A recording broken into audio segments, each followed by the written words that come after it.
Hey, welcome to Breakfast with Senator Cook. I'm a little late, like an hour and 13 minutes, but I've been out putting up signs this morning, and so just barely getting back in from doing that. So I left early this morning and put out, I don't know, 60 signs, something like that. So if you want some signs, give a yell, text me, call me, whatever works for you, and I'll get you some signs. We've got some extra ones still left to get you. Hey, today I want to talk to you about two things. First off, we had a debate. So Wednesday or Tuesday, and it went good. But there was a question there about launch that I want to answer better. I want to cover that. And the second thing I want to cover is something that I did at the disabled American, disabled American veterans, and I want to talk about that a little bit. So first off, the debate. The debate went good. We had that at the Shiloh, and had lots of lots of people, and that was with Stand Up for Idaho. Had lots of good questions. One of the questions that they were asking me about was launch, and I want to maybe give a different answer on that. I still support it, still think it's a great program. But as I thought about it, one of my assignments right now is I serve as the chairman of the Commerce and Human Resource Committee. The idea behind that is that we are to get rid of red tape. We are to build an infrastructure that businesses can come here and flourish. And so we invest in roads and highways and bridges. We invest in electrical grid, water treatment centers, electrical grid systems. I mean, everything you can think of. We invest in schools and universities. The idea of bringing people here, getting them to stay here, invest money in businesses so that we can grow and keep our children and grandchildren here in the area, right?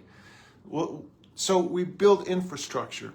Part of that infrastructure that is missing right now is trained, skilled, educated people. And so a lot of your big businesses are bringing people outside of the state, taking Idaho jobs because they can't find the trained people here. And so launch, the idea of launch is to train those kids, to get them into technology, to get them into nursing or whatever idea you want, but to get them into that so that we can build that infrastructure, that businesses can come here and say, yeah, I can get my stuff to market, no problem, but I can't get any skilled people to work. And so the idea here with launch is to train these people, give them an education, and get them going.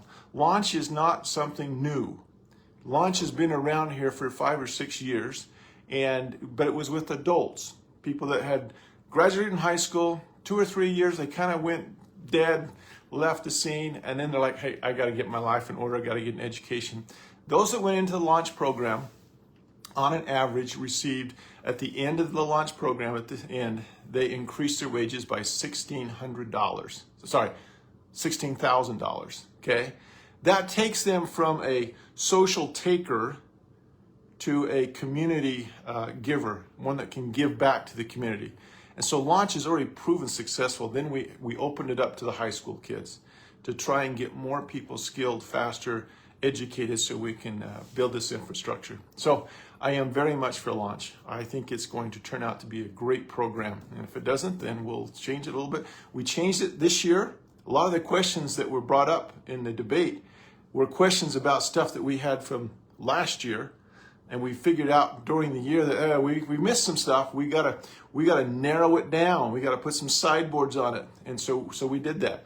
And we're not saying that it's 100% there yet. We might find some more things that we need to narrow down in. So, but I think it's a great program. So I'm excited about it.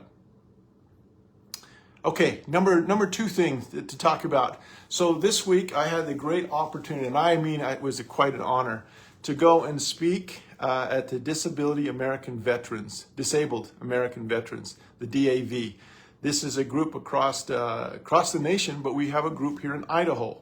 And their biggest thing is they provide transportation to and from appointments or wherever these veterans need to go. And the really cool thing is, you look at how much money goes to their overhead, zero. All of the money that they bring in is used to help the veterans. And so 100%. So it is an incredible, incredible business opportunity to help our veterans here in Idaho. The other thing, so when I went and talked to them, I did some research and found out a story about an Idaho person. Okay, this was World War II. In World War II, we had a guy that came here from Sugar City, Idaho, and he entered the war, and he was in a foxhole in France.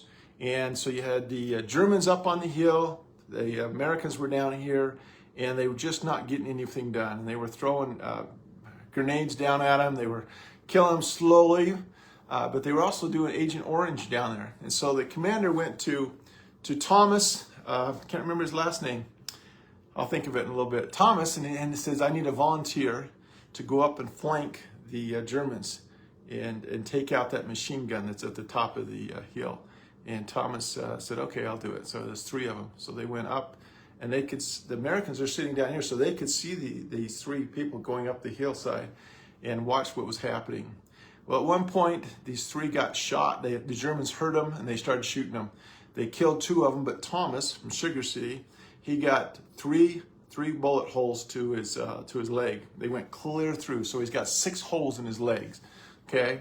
Didn't bust a bone, didn't hit an artery, anything like that, but he's packing this 25-pound machine gun with him. He finds a hole and gets cover. The Germans can't get him, and then he takes a peek over the thing, and he sees that there's 4 Germans coming at him. So he grabs his machine gun, pulls it around, and there's 50 of them coming, 50 of them. Takes his machine gun and he starts shooting, and he gets a whole bunch of them out, and just before he runs out of shells, his gun jams.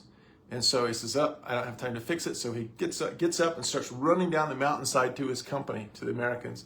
And of course, the Germans are shooting, trying to get him, and the Americans are shooting, but the Germans are just shooting at Thomas. And they finally get him. And they get a bullet that enters into his right hip, goes through his abdomen, and into his left hip, lodges there. And he goes down, he passes out because of the pain. And then the army comes and grabs him, the Germans. They grab him, and so he's now a prisoner of war. Prisoner of war for at least an hour. The Americans then open up fire again, and the Germans take cover. They drop Thomas. He goes down to the ground to take cover. But the thing is, when they did that, the Germans dropped Thomas's pistol that they had taken from him.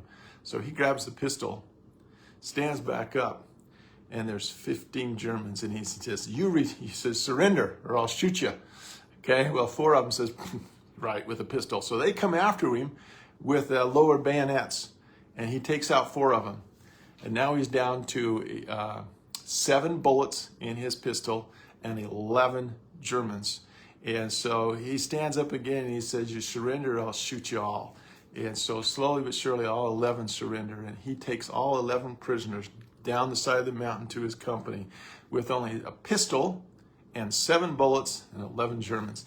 Anyway, he got the Medal of Honor, the first one, native born of Idaho, to receive the Medal of Honor. And that was a story I told him about at the American Disabled American Veterans. So it was great. It was awesome to associate with veterans, the stories they had to tell, to talk with them. Incredible people. It would do us all good to get to know these veterans better. And I think we as a nation, as the state of Idaho, need to do more for our veterans and to help them out. Anyway, it was a great opportunity. Again, we're in the middle of campaign. Get your absentee ballot. And if you moved here from somewhere and you have not registered if you're not a Republican and you haven't registered as a Republican, you need to go get registered so you can vote. Go get that done. And I'd suggest getting an absentee ballot or go vote early. You never know what's going to happen on May 21st, whether you're sick or whether your bosses know you can't leave, you got to stay here and work. But go vote. And I, for one, would truly appreciate if you would consider voting for me as a senator for Legislative District 32. I have worked hard and to be accountable to your tax money, make sure that we're using it wisely. And it would certainly stand up to any questions that you have about where we spent that money and why. But anyway, give me a call, text me, yell, whatever you can, and we'll try to answer your question. Thank you, and have a wonderful weekend. Thanks. See ya.